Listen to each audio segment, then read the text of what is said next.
Welcome to Join the City True Stories Edition. I'm Bethany Marshall, and you're about to see what God is doing in our city. Coming up, we'll hear from the creator of this television series, Joy in the City, an explanation of why this is so important in our area and how you can be a part of it. Join the City, the concept of Join the City came about because I heard a lot of negative news, a lot of negative information about Altoona, about my city. And I wanted to see, is there a way that we can capture the good news, the good things that God is doing right here in our community? All that and more coming up now on Joy in the City True Stories. God is on the move, on the move, hallelujah. God is on the move in many mighty ways. God is on the move, hallelujah. God is on the move today. Our story today highlights the purpose behind the television show you're watching right now. Recently, we sat down with the developer of the show, Troy Ferguson, as he explains the creation of this program. Initially, my heartbeat on Join the City, the concept of Join the City, came about because I heard a lot of negative news, a lot of negative information about Altoona, about my city. And I wanted to see, is there a way that we can capture the good news, the good things that God is doing right here in our community and surrounding areas, of course. I didn't initially think about a television show, but it started with just bringing some stories together of organizations that are doing incredible things to impact our city. Throughout the year, developing this concept, throughout the year, we felt that one way to accomplish this was actually to produce a television program that highlighted these organizations. And so that's where the program Join the City began, and it's been running Monday, Wednesday, and Friday ever since. There are two different aspects of this program each week. Troy explains the purpose for each. The two different aspects of the program are simply this. Monday and Wednesday is the sermon from our church, Pleasant Valley Assembly of God, where Pastor Jim Balzano preaches a message, a challenging message, and we split that up into 2 days for our 30-minute program. And then on Friday, we come back and highlight an organization or a person in our city having an impact. And we talk about what God is doing through them and their organization and how they're impacting people and changing lives through an organization. So those are stories, almost documentary type of stories that happen every Friday. What is the meaning behind the name Joy in the City? The name Join the City wasn't initially the initial name we looked at. We looked at different options for a television program. Join the City is where we eventually landed. And the reason for that is found in Acts 8, beginning in verse 4, where Philip was going to Samaria. And as he's preaching and teaching and demonstrating things of God, people begin to listen. People begin to bring their attention. And through that, we see miracles, we see healings, we see salvations, we see a variety of things. And in Acts 8:8, in response to all of that, Acts 8:8 tells us, so there was great joy in the city. So the same concept, as we bring about the good news, as we bring about the things that God is doing through these organizations, we believe that people will watch this, awareness will come, people will pay attention, and there will be great joy in the city. That's how the name began. As we've heard, Joy in the City True Stories highlights people and organizations having a spiritual impact in our city. How is this different from what churches do across our community? One of the things that I'm a big believer in is I support the local church. Obviously, I'm a pastor, I'm on staff at a local church, and I am not doing anything or trying to create anything that is in competition. What local churches do primarily is they minister, they are shepherding their people, and they're ministering to their congregation, their community within their body. That's wonderful, that's biblical, and I understand that. What I want to do with this is capture some of the elements of organizations, whether they are based out of a church or just based out of a ministry desire, that are impacting the culture outside of just what the church is doing. We know many churches are impacting people every single week, and we believe that they will continue to do that. But I wanted to bring some recognition to some of these organizations that have a heartbeat for a culture in a community that might be different in addition to or working alongside of what churches are doing. So it's not a thing in competition to, it's actually coming alongside of what churches are doing and bringing awareness to some of these other organizations that are doing things to impact our culture. Almost every show has several segments as part of the 30-minute program. Troy continues our discussion as he explains the purpose for each. Primarily, we have a feature story, which is a story about an organization. In our first season, we've done things like New Day of Greater Altoona, which is counseling and ministry to people, no cost in many cases. We've also looked at The Door, which is a phenomenal ministry out of Bellwood, ministering to kids at risk, teens, and so forth. We've gone to Precious Life. We spent time down in Tyrone with Joshua House, and we've highlighted several organizations in our first season to see what God is doing through our community, and that is the first segment of the television show. It's a feature story highlighting those different organizations.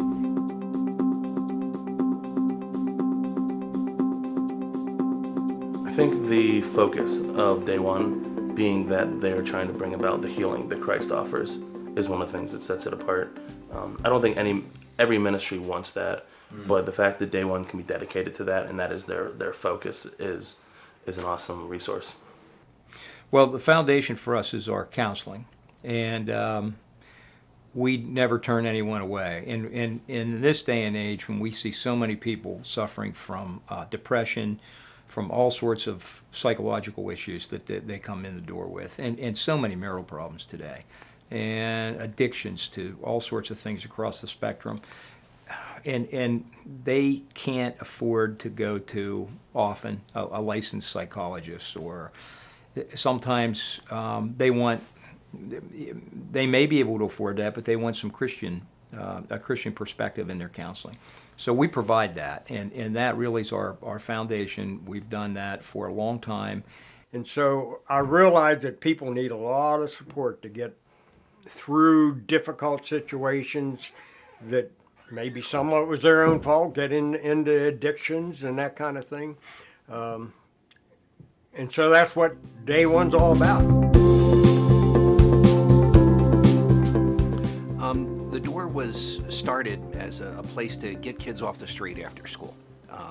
We're right near a major corner in our town and walking distance of the school, and right outside our building was a place where there might be as many as 40 kids a day congregating and getting into trouble. People drive by, they saw smoking, they saw kids doing stuff, hearing swearing, antisocial things, and they were concerned. And the founder of the ministry, George Palmer, saw them driving by, and instead of just being mad at them, said, we need to find out, why are these kids on a corner? Why aren't they at home? What's going on? And digging deeper, found out home's not always the best place to be after school. Sometimes nobody's home. Sometimes the streets are safer than home. It depended on, each kid's story was different, but they all had one thing in common. They needed a place. My name's Scott Manganella. I'm the CEO and founder of Precious Life, and have had the privilege of working here since 1986. Precious Life started in 1985 when a group of us met to see what we could do to provide a positive alternative. That was our goal. As a pastor, it was very easy to preach against abortion. Most of my congregation agreed with me, and so that was a simple thing to do. I had a conviction that there must be something more that the church could do. And so in my home church in Portage, back in 1982, we had developed a small program that reached out to young women who were pregnant in the Portage and Ebensburg and Crescent area. And so we decided to try to duplicate that in Altoona and in some other places, and that's how we got our start here in Altoona. Joshua House is a youth organization that reaches out to kids, teens, young adults, and families, really from the elementary age up through teenagers and beyond. I started it when, it was 18 years ago, as an outreach to kids that were misplaced or they didn't have a place. And as I walked around the town of Tyrone, God really put a burden on my heart and broke my heart for the kids that didn't have any purpose, any desire, any drive. And really that's where Joshua House comes from. Joshua is the person that led the people out of the wilderness, a place of wandering, and into the promised land. And our passion, our desire, our drive really is to help young people figure out what they're created to do. And so we do that with different platforms. We do that with athletics, we do that in the academics, and we do that as encompassing faith. So providing, after-school programs of homework club, basketball, running club, discipleship group, different things that we would have throughout the year. We want to see that as those opportunities, or really where God's put his finger, so that we can be a blessing to the kids and build relationship with them, and then help them in their spiritual walk and really understand who they are, and then how God's created them. From there, we also go into what I call my story, which is really a testimony time. This can be an individual or a couple people that talk about what God has done in them personally, in many cases through the organization that we're highlighting, or in some cases it can be totally separate. It's just a testimony of a miraculous thing that God is doing or has done in their life. And we just call it my story. This is a time that people can share how God brought them out of addictions, God brought them from being an alcoholic, God brought them from a troubled or abusive childhood, and how he has healed them. So it's amazing things and stories and testimonies through that segment.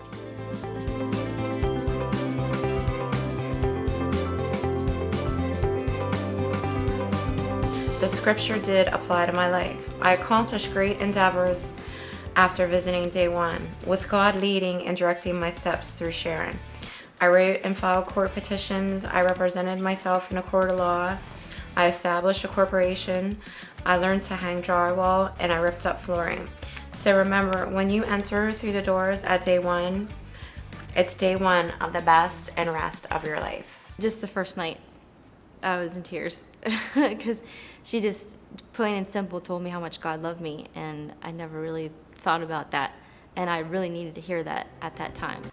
I just didn't really have a lot of connections with kids in Bellwood, and I just wanted to find somewhere where I could be and be happy, so. Well, it's brought me closer, I believe, to God than I've been before, because before we've gone to church, but we stopped, and it's just, I've always seen God as something I'd never been really close to or gotten involved with, but it's gotten me closer to that and trying to connect my life more to the spiritual aspect of it. My mom was 16 and she found herself pregnant. So my mom grew up like in a real Christian home, and so she was afraid to go to her parents and say, hey, I messed up, I'm pregnant, because she was afraid of the way that they would see her. She was afraid of the shame and the guilt that she thought that her parents would put on her. So she decided by herself, I don't think the guy had any say in it, that she was going to go to Pittsburgh and get an abortion. So she was talking to her cousin, and so she was like, hey, I'm going to go to Pittsburgh and get an abortion. Can you come and like drive me home afterward? And so my cousin her cousin ended up saying something to my grandparents, her parents. And my grandpa was friends with Scott Manganella, who runs Precious Life. So Scott came over one night and talked to my mom, and he didn't even get to show her any videos or anything, because my mom was like, I don't want to see it. I've kind of made my decision. I don't really want to see any of this. In all reality, she didn't want to see it because she didn't want to face the reality of the decision she was about to make.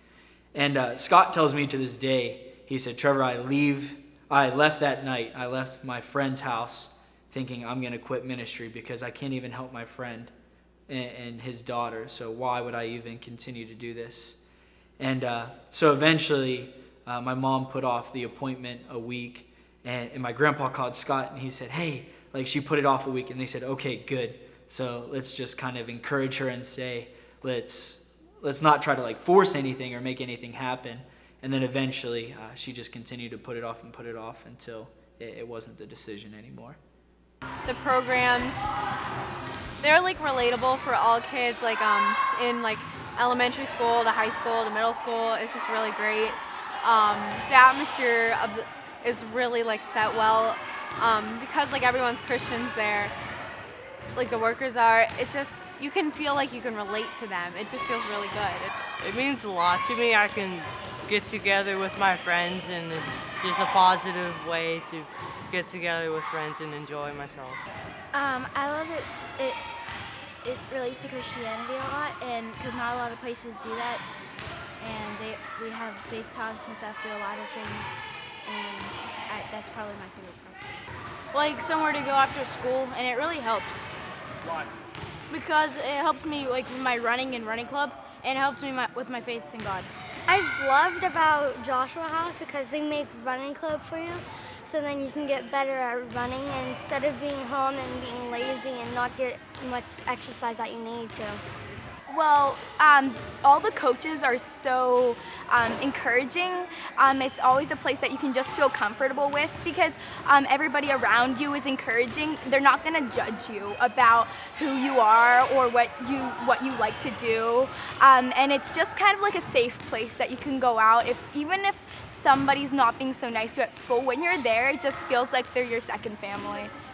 They always have games there. They have, like, we would run a mile, and we would, like, run that mile, and we would go back, and we would get a drink, and if we had a snack, we would eat it.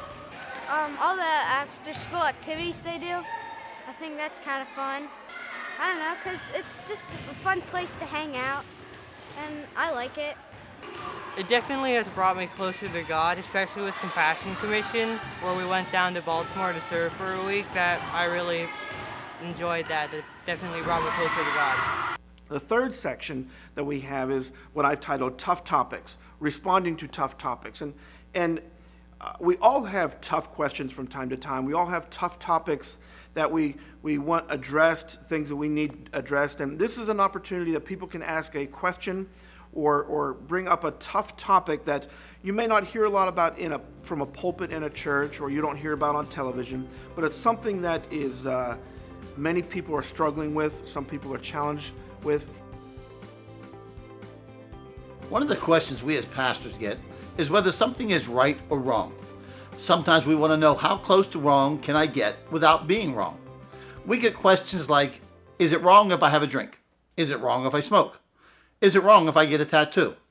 Is it right or wrong if I go here or I go there?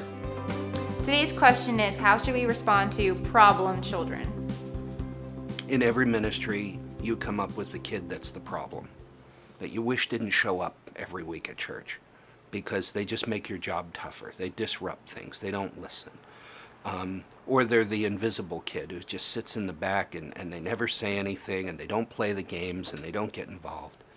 And one thing that we've learned in our culture is that the invisible kid will one day become the very visible kid. He'll be the one who shoots up a school. He'll be the one who commits suicide or overdoses. He'll be the one who winds up a teenage father. He'll be the one who makes a headline for all the wrong reasons. There may be an alternative. There's real hope out there, and it may seem hopeless, and I think that's the thing that drives a lot of women towards an abortion. They feel they have no option, no other choice.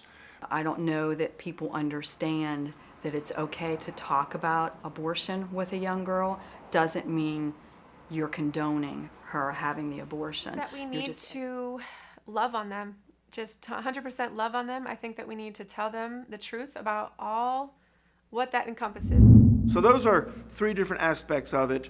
The feature story, then often we move into a testimonial, and then we close off with highlighting or responding to some type of tough topic in our culture. There is a larger purpose to his vision than simply a television show. Through the development of a separate 501c3, Troy talks about the big picture in this process. The program is actually just an arm of what I initially desired, and that is to create an organization that brings education, awareness, and inspiration to ministries, to organizations that are actually having a significant impact on people in our community, outside of just churches. And so the big picture with this is to create a nonprofit, or we're actually in the process right now of creating a nonprofit that can do just that. It gives some of these organizations that might be smaller, that can't afford to put together any kind of multimedia process or advertisement, we'll come in, we'll film them, we'll highlight them, and doing that, then they can use that as promotional material. And those are just some of the aspects of what we want to do with this. The organization, the nonprofit that's being developed is called Impact Productions.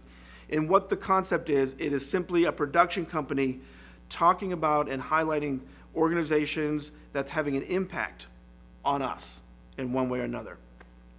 In doing this, some of the ways we're looking to generate growth this coming year is we're looking to, as part of the True Stories show, Join the City True Stories, we're looking to actually do some advertising.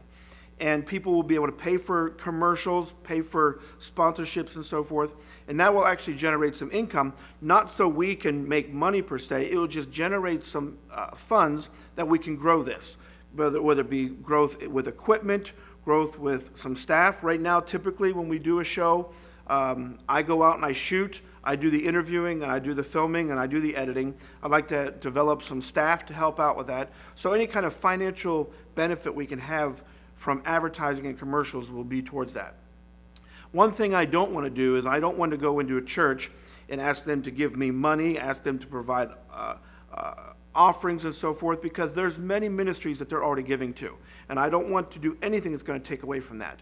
But if I can generate some ways to make some income that we can grow this, we can get some better equipment, multiple cameras, newer lighting and different things that would enhance this, make it better, create some staff to get B-roll and different things for our program that will enhance each story. Those are some of the things that I'm hoping to generate some funds to. So the big picture is to continue to grow this, the awareness of this, the concept of it, the support of it, being that we will be a nonprofit. Right now we're kind of underlined or underwritten by Pleasant Valley Assembly of God, but eventually we'll have our own nonprofit. So if somebody wanted to contribute to this, they will be tax exempt situations. They can get tax credit for those, and if they desire to give towards that or sponsor that, that's fine. But I'm looking at other ways to generate some income through advertising, even the production of commercials that can be used in other places on television. Once we produce a commercial for a business, they can take that 30-second commercial and put that on a variety of different TV stations and so forth. So I'm looking at different ways to grow this, not just so we can make money. This is simply that we can develop this, grow this, enhance what we're doing, mainly because I want to see the organizations in our area get the awareness that they deserve. They may not be able to afford a big production company, they may not be able to afford multiple camera commercial, but if we can work together on what God has put on my heart and on their heart, maybe we can both come together on this, and there's kind of the big picture. A couple years down the road, I'd like to see this grow to the point that some other people and maybe other communities would pick this concept up. And we can even help maybe support that and get that off the ground. Right now, I'm doing this for our community. I'm not looking to go to Pittsburgh or go to Philadelphia to get stories in those areas. I want to highlight things that are happening right here in our community, because I am finding, as I'm talking to people, God has done and is doing amazing things right here in our region. Many people think, well, you got to go overseas in another country to see the miraculous things God's doing. That's not true. Right here in Altoona, Bellwood, Haldysburg, Tyrone area, right here, God's been doing amazing things, and I'm believing that we can enhance this and bring this more awareness as we move forward. As we wrapped up our discussion with Troy, we asked him for his final thoughts on the importance of this in our culture.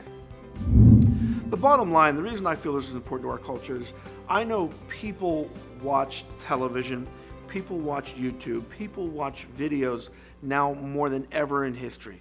Obviously, with the invention of the internet, YouTube and different things, businesses and churches and communities all are using these as resources. So what I want to do is I want to take that avenue that often is used in a negative way. Many people look at social media as negative, this and I want to take some of those opportunities and use them in a positive way to share what is truly happening in the good news arena in our culture. And the reason I believe this is important in our culture because there is such a pessimistic viewpoint on culture. Everybody has a look at things, and people have an opinion. They may be narcissistic. They look at situations and think negative first. My desire is that we can maybe change the conversation a little bit, that we can take the viewpoint of what God is wanting to do in a culture, even in the midst of depression, even in the midst of a recession, even in the midst of situations where people feel that there's limited or no hope at all. If we can change the conversation to say, okay, I believe that God is doing something, and I'm going to bring some type of recognition to that to build the faith of people, I believe that this can do that. That can change the conversation of our culture, of our city, and I believe this type of program can actually begin to bring awareness to the many, many wonderful organizations that are doing things that are having an impact on many, many people right here in our city. If there's one thing I would ask, in closing this conversation, one thing I would ask is when you look at our city, when you look at our community, when you look at your church, when you look at your job, when you look at your family, try to look at it from God's perspective, an optimistic viewpoint, a faith-filled viewpoint first. And as you do that, you will see that God is doing things. You might be in transition. You might be in a time of journey. And you will see that God has a purpose, and he will bring purpose to the different situations in your life. So what I would ask is, just like with what this program does, it highlights things that God is doing in our community. Look to what God is doing in your life. Look to what God is doing in your family, in your job, from a positive perspective, from God's perspective. And as you do that, I believe your perspective and my perspective will change on our jobs, on our community, on our churches, on our society. And that's my heartbeat of what the fundamental purpose of this is. And I pray that that will be something that is translated in many different avenues, many different facets in everybody's life. In the event you are not able to watch the broadcast at 7 a.m., they've also produced a YouTube channel that has every story, every testimony, and every tough topic from their weekly broadcast. Simply go to YouTube, search for Joy in the City.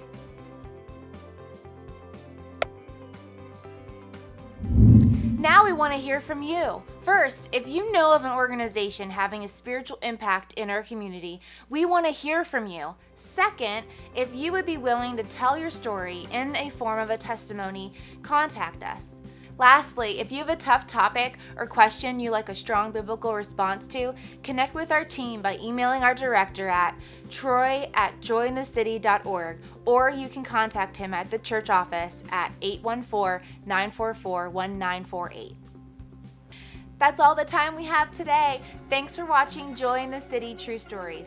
Be sure to join us every Monday and Wednesday mornings at 7 a.m. as we share challenging messages from Pleasant Valley Assembly of God. Then we will return next Friday for another edition of Joy in the City True Stories. Until then, be encouraged because God is moving in our city.